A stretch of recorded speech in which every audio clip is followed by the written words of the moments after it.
Hey guys, welcome back to How to Repair guys. Thank you guys for watching and subscribing to the channel. In today's video guys, we'll be working here on the Mazda CX-7 guys, and we'll show you where to find and how to replace the fuel rail pressure sensor. Stay with us guys, we'll cover that from end to finish.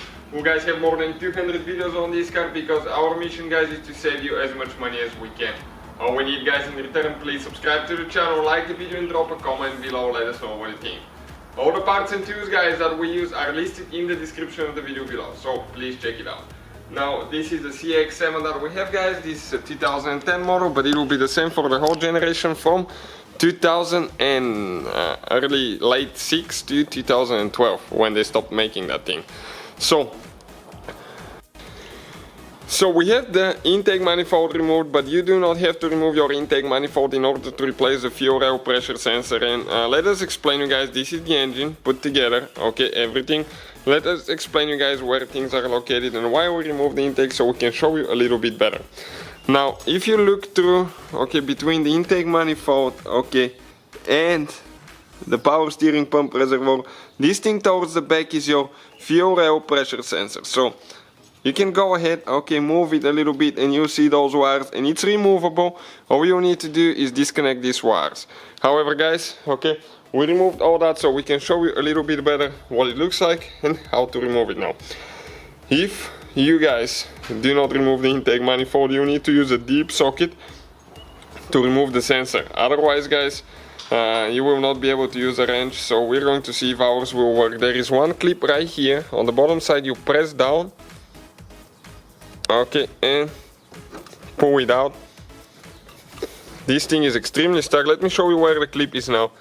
Okay, this thing on the bottom, push down and pull it out. Now the sensor is pretty big size guys.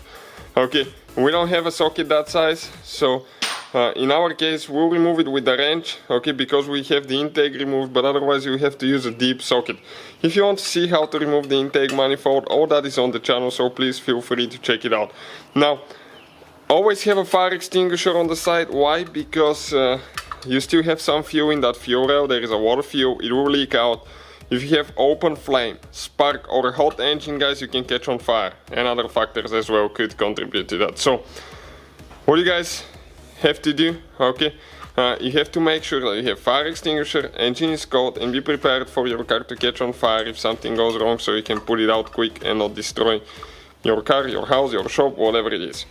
So this thing guys is extremely tight, and then all of a sudden it gets loose and it goes by hand usually, but the bad part is we will leak fuel out. Now there is a way to minimize that, but what I've done in the past, I'll pull the fuel pump fuse and run the car until it dies and runs out the fuel. That way we'll have less fuel out, and that's under pressure, so it can spray in your eyes guys. Be careful, use eye protection as well, because it's under enormous amount of pressure. Hold the rack like that so it doesn't spray in your eyes.